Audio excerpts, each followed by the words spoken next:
Hello and welcome to the Crochet Business School podcast. I'm your host, Kelly Thomas, and I'm going to help you to make your crochet dreams a reality stitch by stitch and show you how you can create a successful and profitable business using your crochet, keeping a flexible lifestyle so you don't have to sacrifice too much time with your family.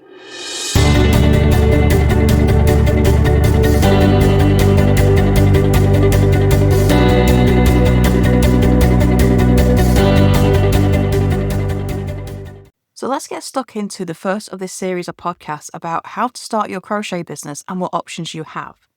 So today I want to talk about Etsy. So Etsy is a well-known selling platform for handmade businesses and small business in general. And there's a whole range of businesses on Etsy. There's crocheters, fiber artists, sewers, graphic designers, the list goes on. There is everything and anything on Etsy. It's a bit of a wonderland, an emporium of the exotic, the luxurious, the exclusive. It's all there. You can find handmade supplies. You can find unique things ranging from just a few pennies to hundreds and thousands of dollars. It's a fantastic place. It's an Aladdin's cave where you can find absolutely anything, and a very popular place for crocheters to sell their crochet. Now, Etsy has become really, really well known over the last decade and now produces traffic of its own. So when I say traffic, I mean the number of people going to the platform to search for something to buy. So it's a great place to sell your crochet if you don't have your own website but don't want to sell on a platform like social media. And because it generates its own traffic, it means you don't have to do as much work when it comes to finding your audience, finding those people who will buy your crochet. They can find you. So if you're on social media, you have to go and find people. You have to attract them. With platforms like Etsy, you do keyword research, you SEO, all your descriptions so that people can find you. And SEO just stands for search engine optimization. It's the words you type into Google when you're searching for something. And so you need to make sure that in your listings and in your descriptions, you are using the words people will type into a search bar to find your crochet. So it does take a little bit of learning on how to work it, but because it's generating its own traffic, there is far less work for you in terms of building an audience. And when I first started selling what I made, I was on Etsy. It took me a long time to learn how to use it, but it did generate a lot of sales for me. So these days I sell my patterns on Etsy.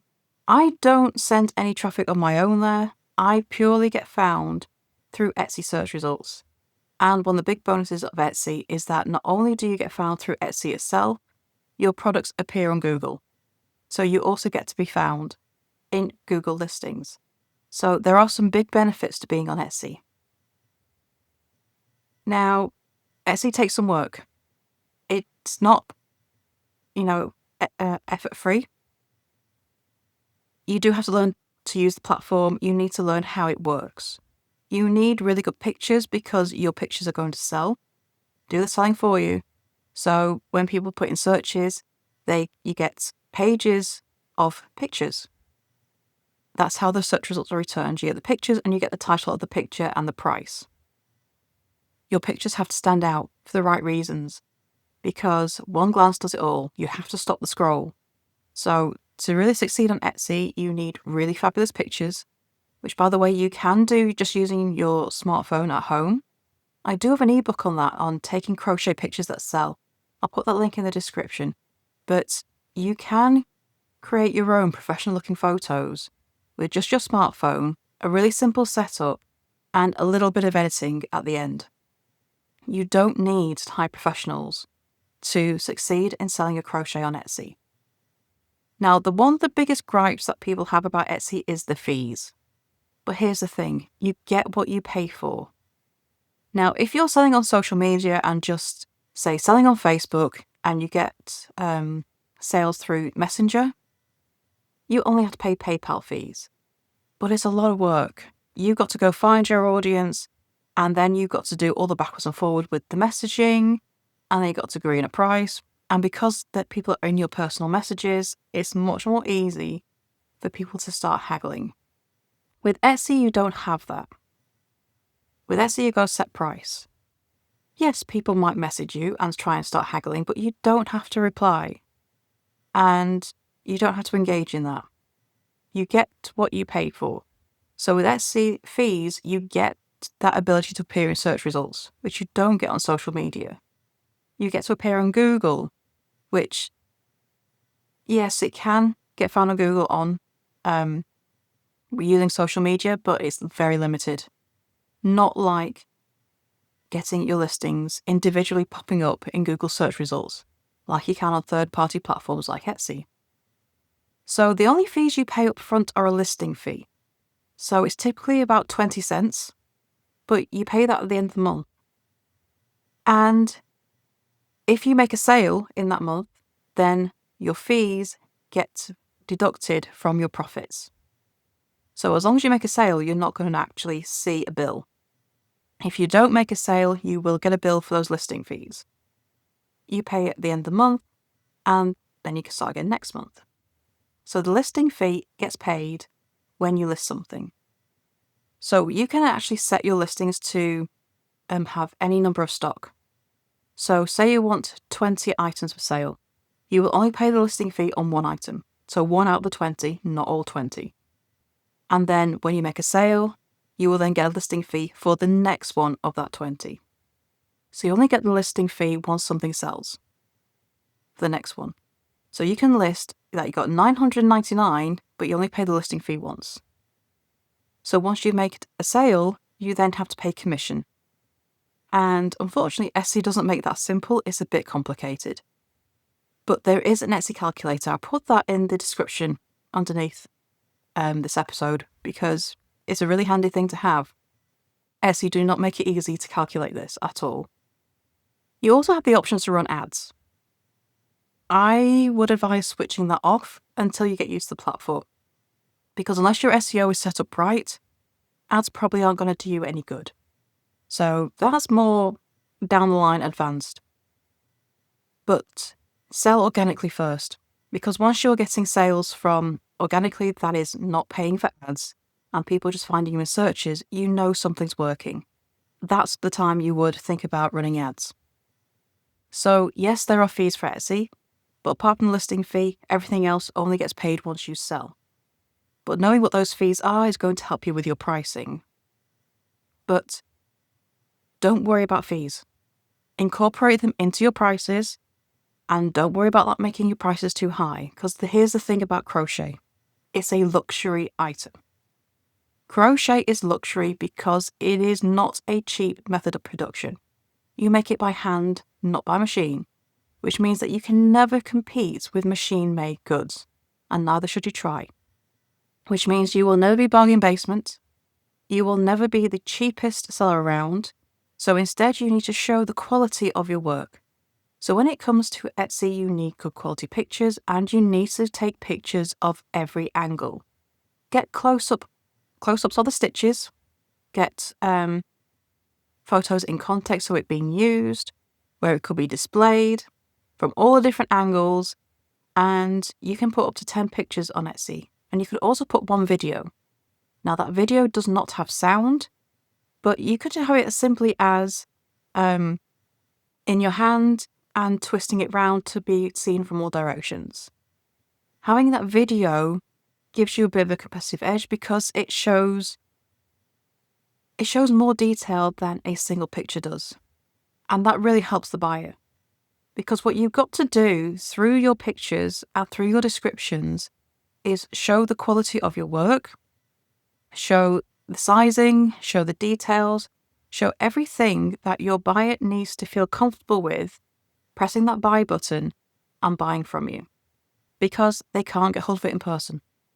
It's not like when you go into a shop on the high street and you can pick something up, you can twist it around, you can get a feel of it. You can't do that when buying online. And so you've got to give all the details in the description that they're going to need to feel comfortable buying from you. And that includes what fibers that you've used in your yarn. Is it wool? Is it cotton? Is it a blend? What are the care instructions for that yarn? Can it be machine washed? Can it be put in a tumble dryer? How do you actually care for the product once it's there? What's your turnaround times? How long is it going to take from when the person clicks buy to when you put it in the post? What are your terms? Can they ask for personalization? That isn't an option when you're setting up a listing. You can say that personalization is possible. You need to tell people everything. But you also need to make it sound human. You don't want a list of facts. No, this isn't Wikipedia. You want to draw people in. What's the story? What's the inspiration behind this item that you're selling? How does it tie into the rest of your products? You cannot put links to external sites from Etsy. So you can't link to a website, you can't link to your social media, not directly in the description anyway. You can, however, put a link to another item in your Etsy store.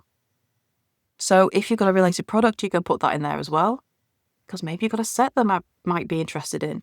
So you can also do like upsells as well and items that can be bundled together.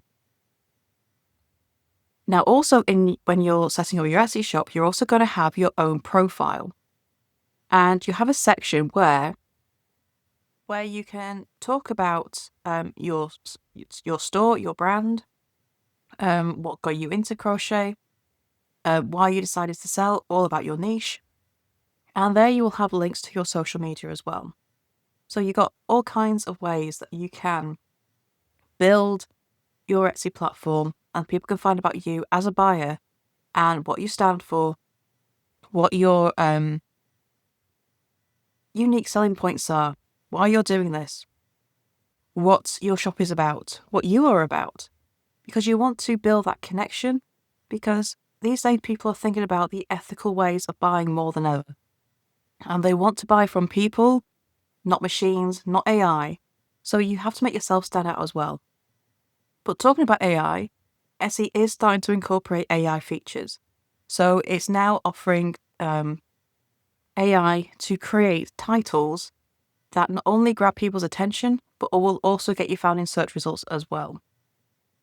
Now, as with any selling platform, you need to make sure you fill out all the information on your listing and in your profile and in any other place that Etsy gives you an option to do so. Because the more information you fill in, the more information is available to your buyers. The more information that will help Etsy match you with someone's searches. The more information you give the platform, the better. So make sure you fill everything out.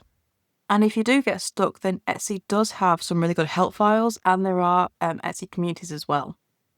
So there is plenty of help there. And Etsy is such a big platform that if you really do get stuck on those things that aren't helping you, then Google it. There are plenty of YouTube videos, there are plenty of blogs that will tell you what you're stuck on with Etsy and how to fix it. The biggest thing you have to remember with Etsy is keywords. SEO. Those are the big things because you can get found in search results. People can come find you. This is the biggest benefit of the platform because you don't have to create a relationship with your audience like you do on social media. People can buy from you after seeing you for the first time because you have what they're looking for, which is why your photos are so important, which is why you need a really good comprehensive description, because someone may never come across you before and they will buy from you because you have exactly what they're looking for. So it's really important to get your photos right. It's really important to get your descriptions really spot on. And this does take time. It does take time to learn, but keep tweaking it and you will eventually find that golden spot and it gets easier as you go. It can take time to get your first sales from Etsy, not because there's anything wrong with your crochet, not because there's anything wrong with your prices, but because it takes time to sort out those search results and getting found in them, crafting those titles, crafting those descriptions. But stick with it because it really is a good platform for handmade sellers. And With like anything new, it just takes time. But I've always found Etsy a really good platform. It does have good customer service. It has a customer messaging platform built in. It's got tons of options. But the bare basics are get your photos right, get your titles right, get your descriptions right. The more information, the better. But don't make it sound like Wikipedia. You've got to put the human element in there too. So crafting Etsy descriptions is an art form, but stick with it. Have a look around at other sellers, and because you can tell how many sales each seller has made. Find someone's made a lot of sales and look at their descriptions and their titles and how they're writing them, and not copying, but getting inspiration about how they write them and how they set them out in order for you to learn. So you can craft your own descriptions that get found in the search results and get you those all-important crochet sales. So I would love to hear how you're getting on with your Etsy, or if you're thinking about it, if you're looking at other options, head over to Substack, and I'm there posting tips every day. But I would love to hear how you're getting on. Please do let me know. So thank you for listening, and if you want more information for every week, straight into your inbox, you can sign up to my email and get that newsletter with lots of tips as well. That's at Crochet Business School /subscribe, or click the link beneath this episode. So thank you for listening. I shall be back next week with the next one in our series in this podcast. And I shall see you then. So bye for now.